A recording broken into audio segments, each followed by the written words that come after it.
Hi అండి. ఇడ్లీ, దోసల్లోకే కాదు, అన్నంలో కూడా చాలా టేస్టీగా ఉండే పప్పుల పొడి ఇలా చేయండి.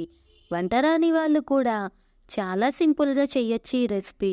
దీనికోసం బాండీలో ఒక పావు కేజీ పుట్నాల పప్పుని వేసి వేయించుకోండి. ఇది వేగాక దీన్ని పక్కకి తీసి అదే బాండీలో 50 గ్రాముల ఎండి కొబ్బరిని ఇలా చిన్న చిన్న ముక్కలుగా కట్ చేసి ఒక 3, 4 నిమిషాల పాటు వేయించి తీసుకోండి. అదే బాండీలో 2 టేబుల్ స్పూన్ల ఆయిల్ వేసి ఒక 50 గ్రాముల ఎండుమిర్చిని వేసి వేయించుకొని తీసి ఇవన్నీ పూర్తిగా చల్లారాక మిక్సీ జార్లోకి వేసి ఒక నిమ్మకాయ సైజ్ అంత చింతపండు, 1 టీ స్పూన్ దాకా జీలకర్ర, అలాగే ఒక 10, 12 వెల్లుల్లి రెబ్బలు వేసి కొంచెం బరగ్గా పొడి చేసుకోండి. అంతే, ఎంతో టేస్టీగా ఉండే పప్పుల పొడి రెడీ.